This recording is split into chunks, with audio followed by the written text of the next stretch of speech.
The following program is a Town of Colony television production of the William K. Sanford Town Library. It goes all my life's a circle, sunrise and sundown. The moon rolls through the nighttime till the daybreak comes around. And all my life's a circle, but I can't tell you why. Seasons spinning round again, the years keep rolling by. Oh, may the joy of springtime be all around you. I'm Joe Doolittle, and this is Story by Story. Celebrating the human spirit. And I'm Kate Detting. And we are here together in the beginning of April to bring you some good news about storytelling and entertaining and communicating better with people that you love, or maybe people you don't love that you just want to communicate better with, right? Okay. And it's through the power and the method of storytelling. And storytelling is an innate characteristic I think we have as people. Mm-hmm. When we talk, we should have a beginning, we should have an end, and we should connect those two things. With the middle. With a middle. Now, it's not quite that simple, but it really is almost that simple. And we have a wonderful guest storyteller for you today who's going to share some of the work that she's been doing. And Kate, we share a little bit about what's going on in storytelling with you and I today. And I've been on a cruise boat, so I'm completely, worthless from the standpoint of any. When you go on a cruise, you call that research. That's what that is. It's research for your stories. I thought it was let's eat every 2 hours. Like I said, research, research. But I get seasick, so I've never been on a cruise. Never been on a cruise. Well, maybe a river cruise someday, but never an ocean cruise. Plan on it. I can vouchsafe its value. Mm-hmm. But in my storytelling world, I am very excited because my 5th CD, Learning About Muslims, is being reproduced right now. You mean somewhere there's a little cylinder just spinning and spinning and spinning? Is that what that means? Well, I think of it as Barry Marshall's equipment is humming along. Okay. But churning out CDs and CD covers. And you will have significant numbers of these CDs to display and to promote with other people. Well, yes. Good. But most importantly is to share the stories on the CD. And your stories are about Muslims. And I start with the first contact that I had with Muslims. It was via their folktale character, Nasruddin Hoja, who is a trickster, but there's always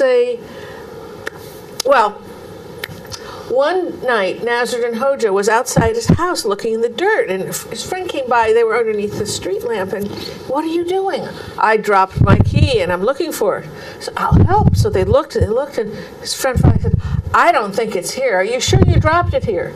Nasruddin said, "No, I dropped it in my bedroom." "Then why are we looking for it here?" "The light's better."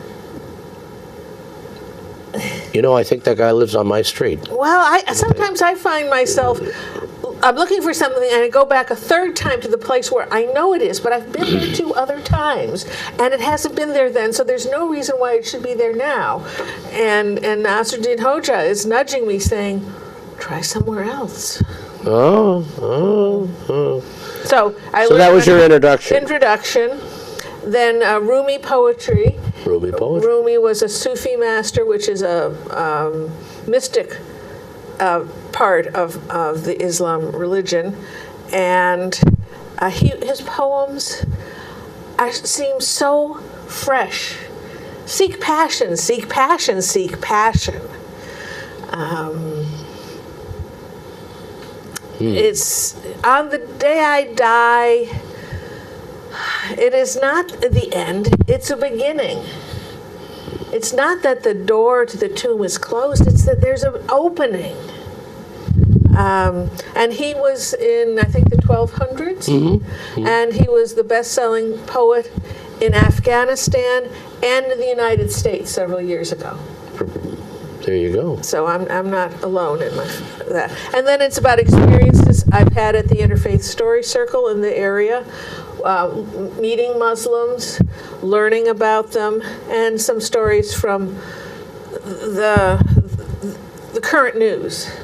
So you first discovered this interest in a cultural way of Nasruddin, and then got into the arts of Islam in the poet of Rumi, and then got into some of the hearts of the matter in terms of the religion itself through practicing Muslims.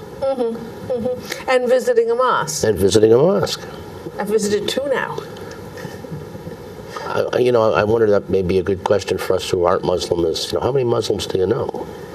And then again, you may not know that. Funny, they look like they just could be us, kind of thing like that. Well, I mean, and there was a fellow at work who's, I thought he was from India, maybe Pakistan, I don't know. And it didn't dawn on me that he was Muslim. But son of a gun.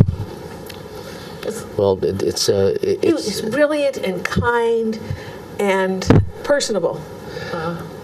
I remember when Gay was having some surgery, and at times I was part of a fairly big medical system, and so the doctor's name was Dr. Ahmed, and I knew he was Muslim, but I knew him, but I called the nurse practitioner over, and I said, yeah, tell me something about Dr. Ahmed. He says, oh, Joe, he's the most Christ-like person you're ever going to meet. I go, hello. So it was, and he was. It's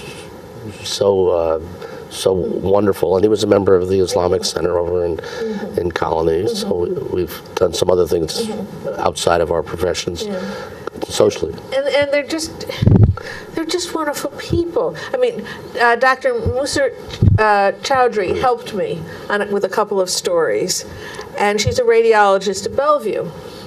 And so we met at Panera's, and we had lunch together, and she was helping me with a story. And then she mentioned that she had been speaking with her granddaughters in Pakistan before she went to work that morning. And so it was morning here, and it was probably early evening there, and it's halfway around the world. And then she said, oh, I have to go, I have to get ready for work. And they said, oh, what are you going to wear? And well, I haven't decided. Oh, take us up to they're Skyping, take us up to your closet, and we'll pick out your clothes. Isn't that fun? Isn't that fun? So if you've ever watched The Big Bang Theory, that's Raj Koothrappali's parents are in India. Right. And for a long time, they were just on a screen, and eventually they came over to the United States, but she's a grandmother. Well, and I think it's really wonderful that you've kind of been able to harvest and catalog some of your experiences that have come from storytelling in a way that reflects so well on the power of story. I mean, this is great work you've done, Kate. I mean, I don't mean to laud you. I like to, but it's really wonderful, and it's more than timely, and it's something you've been doing for a number of years that's just kind of brought itself together. For 2 years, I've been working towards this CD, but the first story that I created won, let me see if I can get this right, won the Story Slam, which is a competition, at the 2010 National Storytelling Conference in Los Angeles, One Path to World Peace. Oh, and that's about Children at the Well, which is one of the programs of the local Interfaith Story Circle. And I'm driving one of those guys who's now grown up to the Sharing the Fire Storytelling Festival next month, or this month, in Plymouth, Massachusetts. Aren't I? And he's going to be a speaker there. He's going to be a speaker there. Yes. So that's a full world story. That's a story in of itself. But a lot of things come together, and this is going to be a great CD. And you have your own website where people can find out more about that, right? KateDutting.com. And I encourage you, her other CDs are there as well. And by the time you're watching this, there will actually be a web page on this. Oh, there you go. You know anybody who does web pages? I think I know a geek. Okay. Actually, I'm very close to a geek. Very close to a geek. Yes. Well, this has been fun, and I applaud your CD, and that it's taken a lot of work, but it's been a great act of love and grace, too. So we'll look forward to listening to it, and we'll look for your feedback and applause as you experience those stories out there listening. And I believe in the importance of these stories so much that I give permission to anyone to tell the stories. It's on the CD. They're just following Jane Yolen's rules. Mention my name. If the CD is there, hold it up. Don't change the endings. And this is just permission for telling. If you want to publish it in any way, on the internet, make your own CD, whatever, then we need to talk. But telling, I want these stories to be heard by as many people as possible. And that's one of the things that stories should do. They should travel. They should get around. Now, speaking about getting around, I can't wait for this segue. well, you know, I'm a little slow today. I knew it's a great introduction, but I just can't put it together. Oh, and our group, it's called the Story Circle of the Capital District, and you might think of that as Albany, Schenectady, and Troy, but we have a guest here with us who's traveled all the way from Bern. Bern, up in the mountains. Up in the mountains. In the hill towns. And her name is Nancy Marie Payne. She's one of my favorite storytellers because we once worked a gig last fall together, and it was a dark and stormy night, and I got to tell stories in the rain outside, and she got to tell stories in the nice, fairly wonderfully warm lit living room. And the moral to that is don't ever volunteer to tell ghost stories. Always go for the inside job. Welcome, Nancy Marie Payne. Thank you, Joe. Hello, So nice Kate. to have you here, and it was so nice to do that gig with you. That was great. That was fun. It was We a had nice fun. evening. It was fun. And, you know, you've been for as long as I've known you, you've been a storyteller, because I didn't know you before either of us were storytellers. But did you have some sense of when you came to realize that you were a storyteller? I am the older of two girls, and I have 7 years on my sister, so obviously I had to know it all when she would ask me I questions. have a granddaughter like you. I could never tell her I don't know. I think that's where it all started. And she gave me a lot of material. Thank you very much, Linda. So you recognize you're a storyteller because you got all this material from your kid sister. No, for my kids. For my kid sister. Yes, I had to make it up, Joe. I see. She would ask impossible Why is questions. the sky blue, Yes, Nancy? oh yes. Those were the types of questions. So I always had an answer. And the wonderful thing is she believed me. She believed. So that's when I knew And is I she was. still speaking to you then?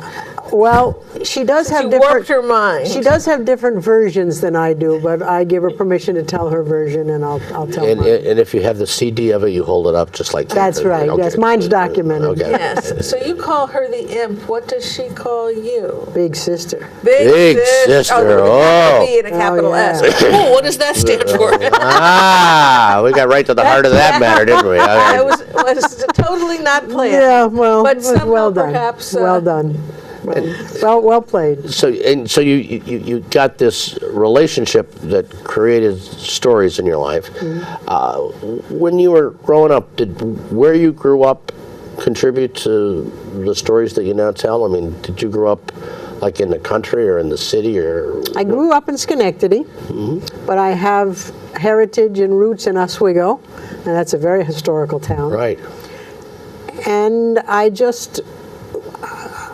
lived, well, I wasn't in the city like a block and a block and a block and a block. I was actually in the Pine Barrens, just a few feet away from the Pine Barrens in Schenectady. Yeah. So I played in the Pine Barrens. I was next to the Schenectady Blue Jay Stadium, which has its own history. The Philadelphia Phillies Farm Club. Yes, the Schenectady Blue Jays. Yep. I sold lemonade because it was a very long street. And when they'd get off the bus, it was probably the length of 3 blocks. Yeah. And so I'd get them just as they were going in and were very thirsty. So you grew up in Woodlawn. I did grow up in Woodlawn. Oh, yes. I didn't realize that. I grew up in Stanford Heights, which is just down the road from Woodlawn. Yes, it is. We didn't realize that we was neighbors. Yeah. We grew up together in separate places. That's true. That happens sometimes. And I think I just determined that you are the same age. So we also went to different schools together. At the We did same go to- time. At the same time. That's right. yes. At the same time, we're going to different schools. Yeah. Where did you go to high school?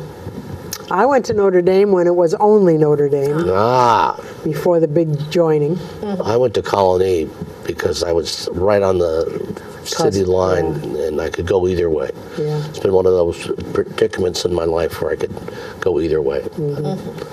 One of the traumatic moments of my youth was when we all went to Woodlawn School, and then they built a Page School on the other side of State Street. Right, right. And anyone who lived on Page side of State Street now went to Page, and I lost my best friends. Oh. And see, now look at me now, and I've carried that all these years. It's going to be a story someday. Just because of that arbitrary rule. That's right. But they're not. I think that you have some groupies that tend to show up. That's from true. high school. That's from high from school. Friends yeah. from high school. Yes, Okay. yes. Georgette and Yeah. Donna Donna, right? and Margaret, Margaret, yes. and sometimes Betsy. And I've named you all, so keep coming. Keep coming. Right. Not in any particular order. The order's not the same. No. Yes. So the kinds of things that began to be part of storytelling for you, there was your sister, of course, but when did you begin to tell other people's stories outside of the family? When did that In college, I was minoring in history. And I loved history. I then saw a PBS documentary on a historical event that I had no knowledge of. Never saw it in a history book, never heard anyone talk about it. And I'm thinking, what else is out there that I don't know about, that I would like to have information on? And so that's when I started researching the orphan trains out of New York City, and that led me into many other historical pieces. yes. So they came before your Women Aviator? Yes, the first orphan trains were my first long stories. In fact, they were my reason for joining Story Circle.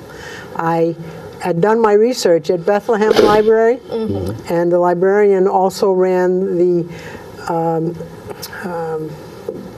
a club for people to research and put things together. Oh. And she asked me if I'd come and talk to her research group, and I said, sure.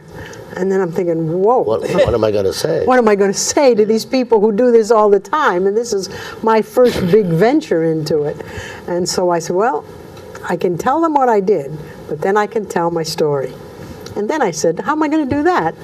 And someone said, well, do you know about the Story Circle of the Capital District? And I did not, but I joined and was welcomed and practiced, and the rest is history. One of the best $10 No, we investments started you ever with made. It was only $5 then, Oh, Joe. really? I never realized it was ever $5. Yeah, Holy it was. crap. Back in the 80s. My. Nancy Gifford was the treasurer. Oh, that was before my time. Yeah. Because 95 was probably, 95, 96 was when I joined. Interesting. So what sustains, I was going to say, what draws you to the long pieces, but it's more, what sustains you through them? Through them, yes. Well, maybe you could just give the listeners, the viewers, a little idea of what we mean when we say a long piece. Long piece. So this most of the stories that we tell as storytellers, 20 minutes or less, usually less. And then if we put a program together, it's a number of stories that we tell in our program, an olio, a collection. My long pieces are one subject, one topic, and I like to do it in the first person, so many of them I am a character or the narrator of this piece. The first two, as I said, were the orphan trades out of New York City, which went on from 1854 to 1929. Thousands and thousands of young people were transported to other places in the country. How many of you know about that from your history classes?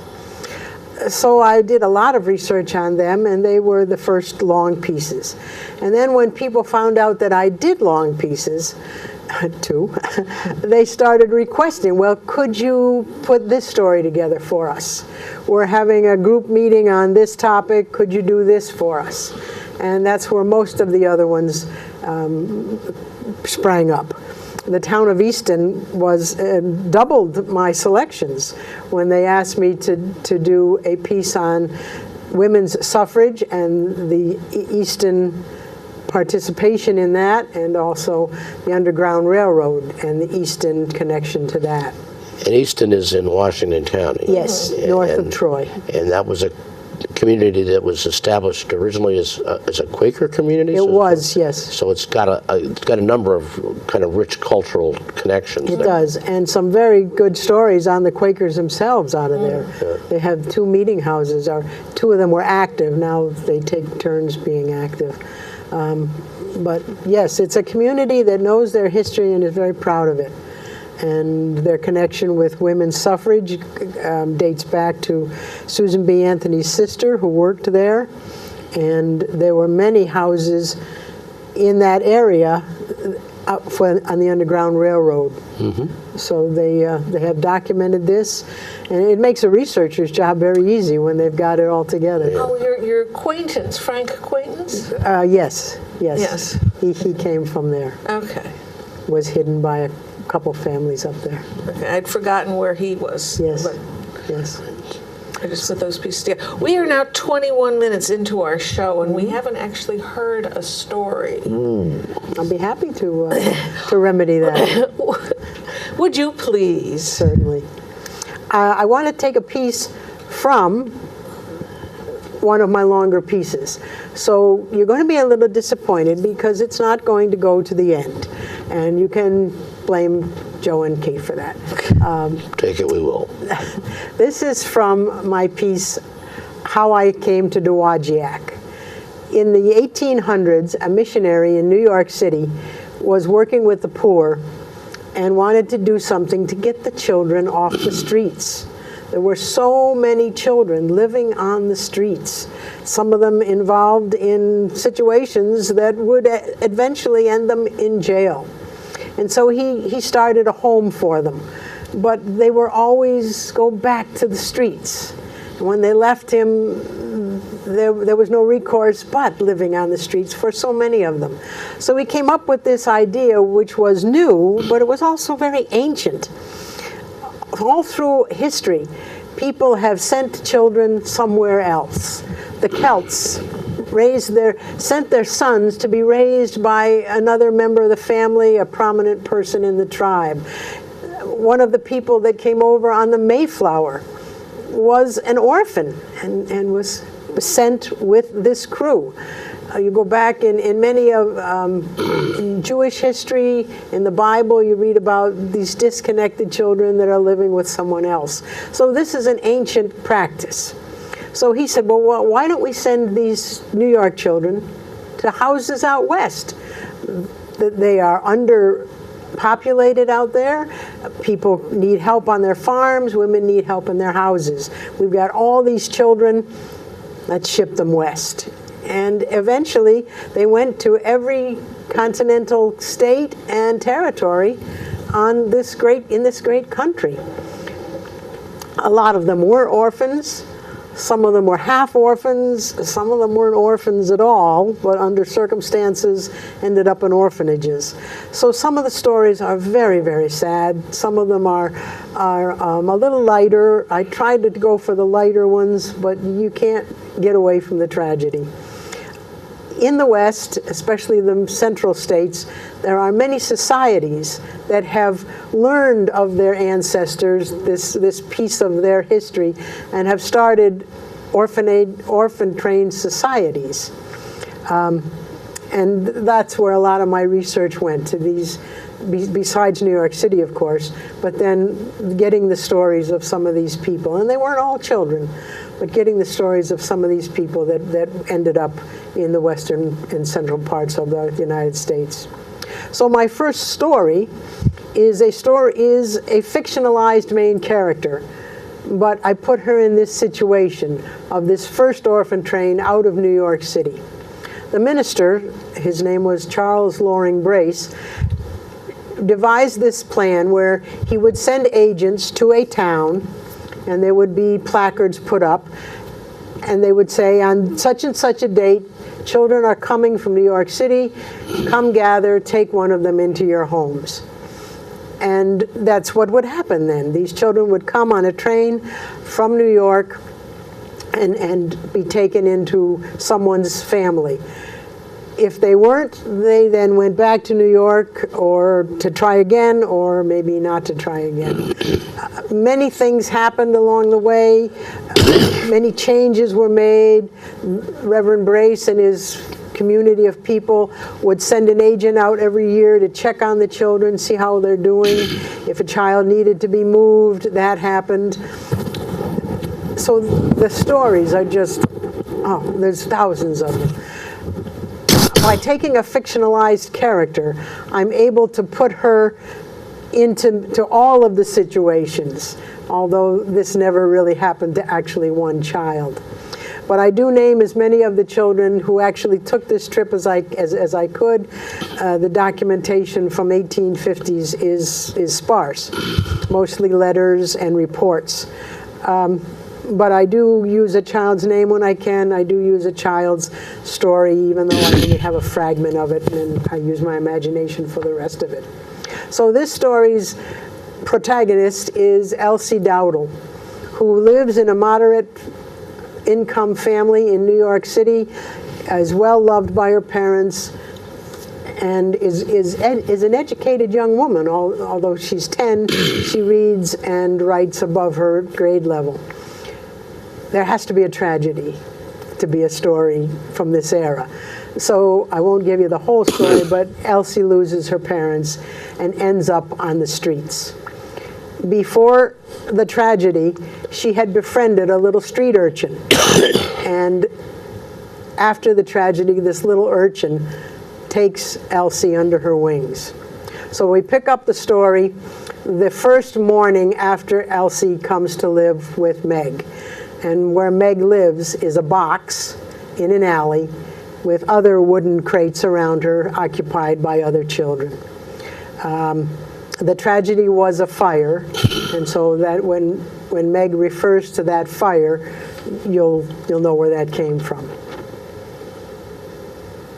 I woke up with someone shoving me, pushing on my shoulders, saying, come on, you gotta get up, everybody's gone, you wanna eat? I opened my eyes, and there was Meg, and I'm wondering, what are you doing in my bedroom? But then I sat up, and I hit my head on the wooden box that I had been sleeping in. And I was damp from laying on rags on the ground. And it all came back to me. The fire, and Meg bringing me here, and opening up a rusty tin and bringing out a chunk of moldy bread that I had given to her 3 days ago, sharing my lunch with her. And she broke that in half and gave me half. And I'm sitting there holding this greenish-looking bread. Come on, she said, come on, we gotta go. So I pulled my shoes on, and I said, where do we have to go? We gotta go, come on. So I ducked my head, and I followed her out of the box, and immediately she went over to a water pipe hanging on the side of a tall building, and there was water dripping out of that pipe. And under the pipe was a broken mug. She put her hand under the pipe and got her drops of water and splashed them on her face. I just looked at her. And then she picked up that mug and got water in it and drank it. My mother used to raise pigeons on our roof. I could not imagine drinking water off a roof. She offered it to me, and I said, "No, thank you, Meg. I'm fine." She just shrugged her shoulders. "Let's go," she said. Later on, I do find a place to get clean water, but not then. She dragged me out into the street, and there were people walking up and down the streets, going places. You could see they all wanted to go someplace, and they had their mind on it. And Meg looked at me, and she said, "Stay here and watch me." She was going to teach me how to steal. She walked down the street, and she would speed up and slow down, and I'm wondering, why is she doing that? Until I realized that the men who owned shops were coming in and out of their shops to put up their awnings, to bring things out for sale. And she had her eye on one particular man, a grocer, who was bringing out boxes of apples and pears and potatoes. And when he would go into the building, she would speed up, and when he would come out, she'd slow down. Until she got just in front of his shop. He was inside. She grabbed 2 apples, stuck them in her pocket, and ran across the street, and was over there when he came out again, watching him. I'm watching him. I'm watching her. I'm shocked. He made no motion like he knew anything had happened. And so she walked down that side of the street, crossed back over to me, and handed me an apple as she ate hers. I said, "Meg, you stole those." And she looked at me with wide eyes like I was telling her it was snowing or something. "I can't eat that. You have to go put them back." And the sadness in her eyes told me, "You're not getting it, girl. You're not getting it at all." She put the 2 apples in her pocket, the one I wouldn't eat and the one she'd started, shrugged her shoulders and said, "Come on, we'll try something else." We went to another street where again she said, "Watch me and learn." And so I stood there, and she went out into the street, and she put out her hand, and she looked at the first man she met and said, "Penny, please," and then put her eyes right back down. And he gave her a penny. She was begging. My parents never told me I couldn't do that. Not that it ever came up before. But I'd try it. And so I walked out onto the street, and she watched me. And I stood right in front of this nice-looking gentleman, and I said, "Excuse me, sir, good morning. I was wondering if you might have a penny or 2 that you might spare for me?" And he looked down at me, and he said, "Child, do your parents know you're begging?" I turned and I ran. And I could hear Meg's footsteps behind me until finally she could grab my coat and stop me. I said, I'm not doing that again. I'm not doing that again." And she grabbed my face and she said, "You want to eat?" And I looked at her. She said, "First thing, too many words." "Oh, okay. Penny, please." "All right, penny, please. And don't look him in the eye."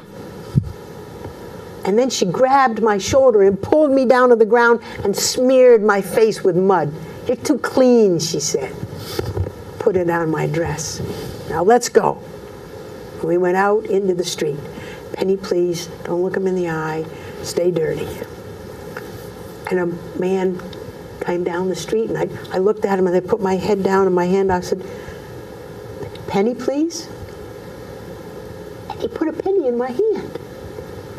I looked at it, I looked at her. She went, "Yes." After about 20 minutes, I had 4 pennies. She had 8. She said, "That's enough. Come on." And she grabbed me and she took my pennies. And she took me down an alley. Oh, it smelled wonderful. There was a bakery. Steam was coming out the windows that were open, and it just smelled so good. Meg knocked on the door, and a woman opened the door. She had a white apron on that was powdery all over it, and her hands were all flour. "Oh, Meg," says she. "Well, it's so good to be seeing you, girl. Who's your friend?" "Elsie." And Meg put the money in the woman's hand. The woman said, "Oh, you've done good today. Now you've done very good. You stay right here." And the woman went in and came out and gave us each a sticky bun. They were a day old, but I guess I might have been the only one to know that. And a half a loaf of bread. We said our thank yous. We ate the sticky buns right then and there. And then Meg said, "Come on, we've got to save the bread."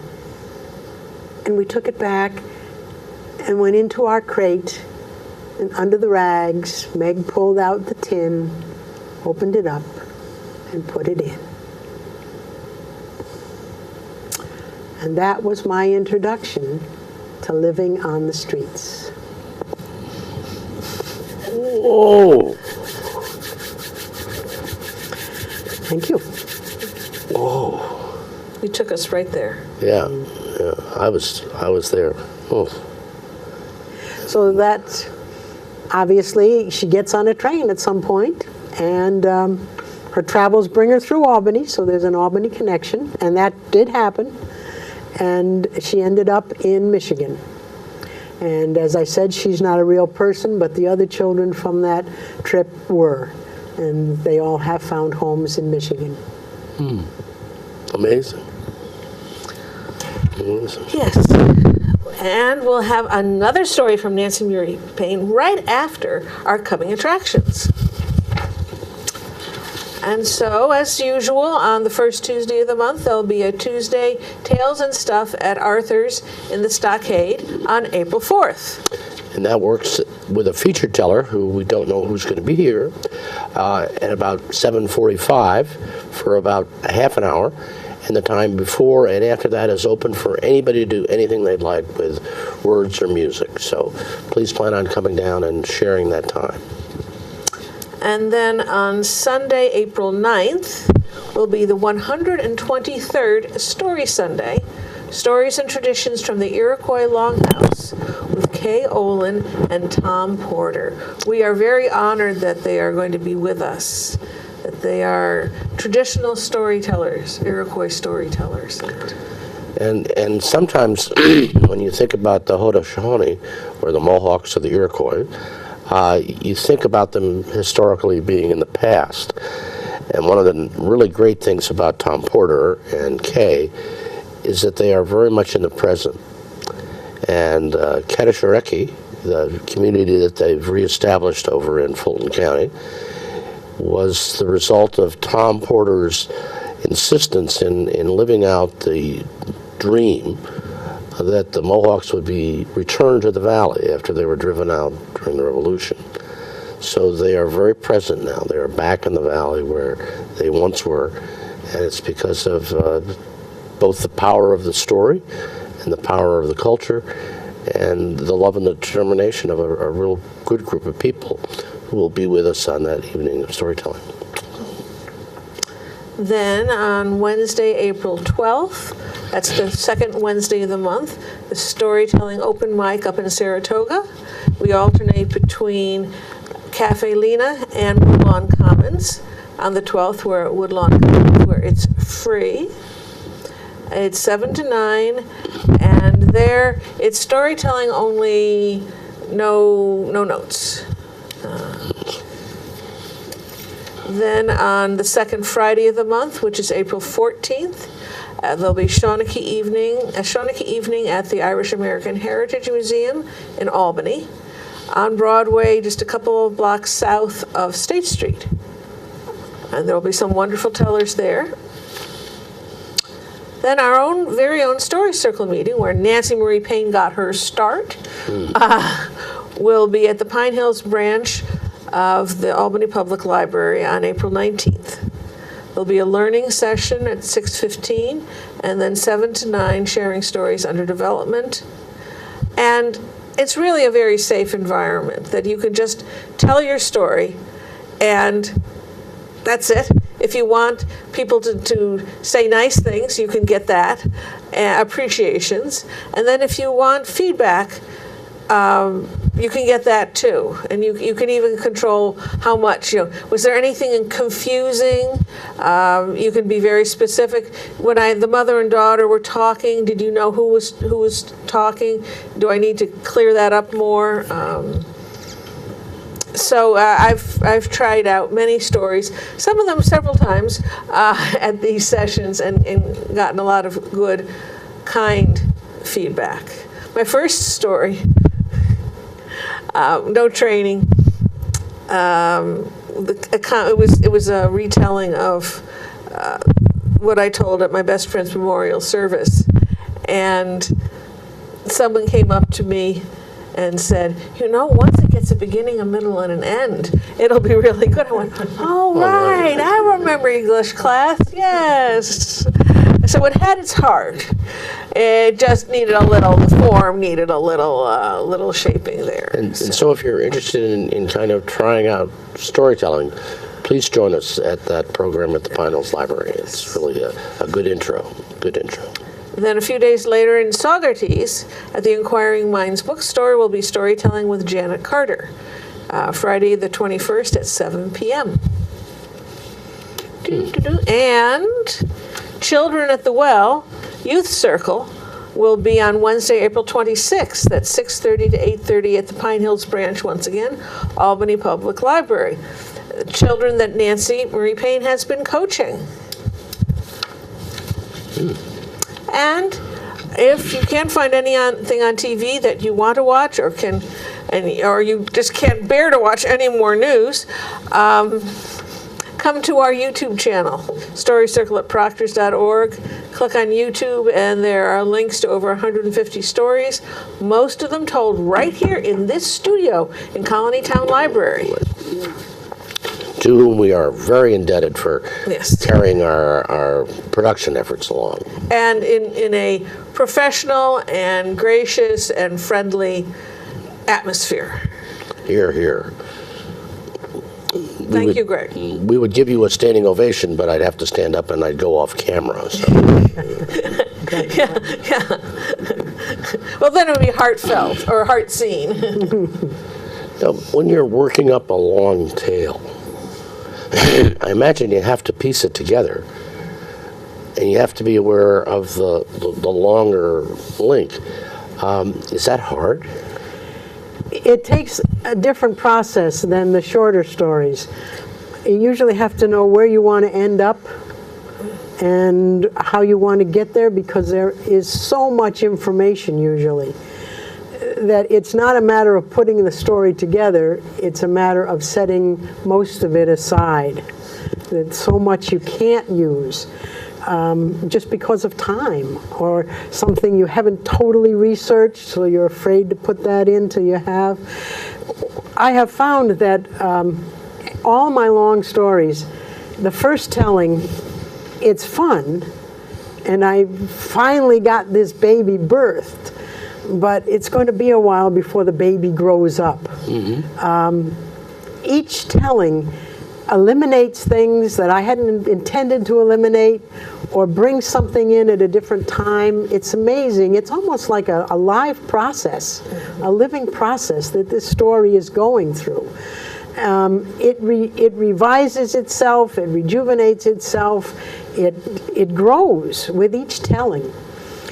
This story that that piece that I just told you, how I came to Dowagiac, I've actually finally written that down. It's almost 20 years since I first created it, and I've put it into book form. And it was ready to go into a book form, but if I had written it back when I started, it would look nothing the way it looks now because of the tellings. And anyone who wants to buy this, they can get it from your website. My website, yes. NancyMariePayne.blogspot.com. Or is it available at any local stores? It's still available at I Love Book. No, not I Love Books. The one in Stuyvesant. The little book house. The Little Book House. Little Thank Book you, House. Joe. That's the only place that is other than through me at this time. Cool. So Well, that was helpful. We have 15 more minutes left. What do we want to do? Well, I just want to mention my other children. I have a story on, as I said before, on the Underground Railroad, which encompasses more than Easton. I have a story on Kate Stoneman, who was the first female lawyer in New York State, the first woman to pass the bar, and the first woman to graduate from law school. Now, you may think I put that in reverse order, but no, she passed to the bar and became a practicing lawyer before she went to law school. You want to know a little bit more about that? Engage me to tell you this story. And Albany Law School gives an award every year. In her name. Yes, the first Governor Cuomo started that. Very good. Yes, thank you, Kate. I also have a story that is just delightful, and I think, and it's from a piece of history, but it's not true. It comes from Alexander Pushkin, a Russian writer in the early 1800s. And he did most of his story in poetry, in lyric, and I don't tell it that way. Not all of his stories, but a good number of them he put in this marvelous poetic form. I encourage anyone who likes sagas and adventure and poetry to look him up. But I was commissioned by a school district around here for their Russian class to tell one of his longer pieces. And that's when I learned Ruslan and Ludmilla by Alexander Pushkin. So I'm going to give you just a fragment of that too, to get you into the framework of the story. A very brave and handsome knight and the people of Kiev hold off an attack. And he is a champion of that battle. He's not the only champion, which adds to the story, but he's the one that wins the hand of the king, and her name is Ludmilla. And so the story starts with the retreating army that has been defeated, and then this wedding scene of Ruslan and Ludmilla. And he carries her to the bridal chamber after the party, and that's the end of Ludmilla. They walk in the chamber, and magic enters the story. And Ludmilla is lifted out of the chamber and whisked away to no one knows where, which starts the long adventure of Ruslan and the other champions trying to find her. So I'm going to tell you where she was taken and put you there in the bedroom when she wakes up. So the last thing she knows is that her lover had carried her into the bedchamber. And now she wakes up in a bed, a marvelously comfortable bed with big, pushy pillows and the smell of lavender in the room and the light coming in, and she opens her eyes and has no idea where she is. She's never seen this room before in her life, but it is a very comfortable bed. And she reaches over for her husband, who obviously isn't going to be found because he's not there. She sits up on her elbows wondering, what is going on? Where is everybody? Where am I? And just then, the doors open. And 3 ladies in waiting walk in. She's used to ladies in waiting. She's a princess. They have water, they have soap, they have clean clothes for her and combs to take care of her hair. And they immediately start ministering to her, which she allows them to do because she's a princess. This has happened every day of her life. And then finally she remembers to ask them, where am I? Who are you?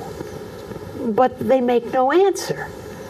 I demand you tell me where I am. What is this place? But they make no sound. And just as quietly as they came in, they leave. They have dressed her, they have coiffed her, and they have left her. Well, she walks over to the door and takes the handle, but it doesn't open. And she looks around this room, and there are huge windows that are curtained. So she runs over to the first set of windows and opens the curtains and looks out onto a snowy wasteland. She's in Siberia. She's never been in Siberia before, but she's heard stories of Siberia with tall mountains and blowing wind and snow. She runs to go to the second window, and as she's on her way, she passes a mirror. She's a princess, and so she stops, and she admires herself in the mirror. Oh, what a beautiful gown. Didn't they do my hair nicely? Oh, I'm going to the window. And she goes to that window and opens it up and looks onto mountains. This is terrible. She runs to the next set of windows, looks back at that mirror to make sure the back of the dress looks just as nice as the front, and finds those windows too. And then she sees another door, a door she hadn't seen before. Oh, it's going to be locked, but it's not.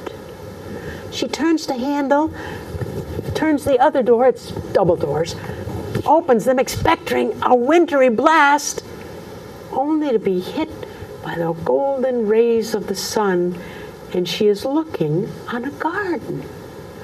A magnificent garden that goes on and on and on, and everything is in bloom. And the breezes carry the smell of roses. There is magic afoot. She walks out onto the path. Maybe I can find a stable and get a horse and get out of here. And she runs around in a great big circle and ends up back at the door. Well, that didn't work. What shall I try now? She sees another path that she starts down. This one takes her away from the castle. And tentatively, she walks down this path. And then she smells it. Oh, bacon. Sausages. Someone's making breakfast. And she sees a gazebo. And under the gazebo, tables that are laden with fruit and food. Oh, it would be nice to eat this food. No, I've got to get out of here. I've got to get out of here. So she continues down the path, and it comes with a roar, the sound of water coming over a falls. And she walks out onto a bridge with a magnificent waterfall falling down and splashing, and then the water going under the bridge and continuing down. It must be going to the sea.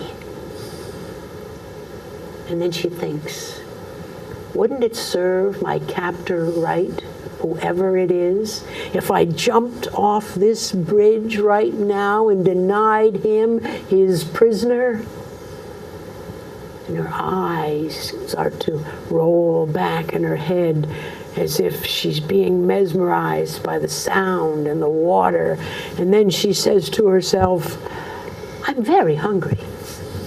And turns on the path and goes back to the gazebo and sits down and eats a scrumptious breakfast. You can see she's a little fickle, but she is a princess. And so we must forgive her these traits. After her meal, she lays down and pulls one of the pillows that are laying on the benches, and she goes to sleep. And the story continues with her lover and his quests. But I'm going to leave you there. And that's what Nancy did for 4 years with Telebration. Yes, She I would did tell that. one chapter Yes. every Telebration. And then have to condense that, the previous one, and then the previous 2, and the previous 3, so you knew where you were. That was fun. That was fun. And I see that another one of the members of our story circle is now doing that with Pinocchio. Yes, that for a long time at meetings, Adam Hoffman, our youngest member by several decades, I think, was each month telling a new chapter of Pinocchio, and the original literary version, which was adapted by Disney.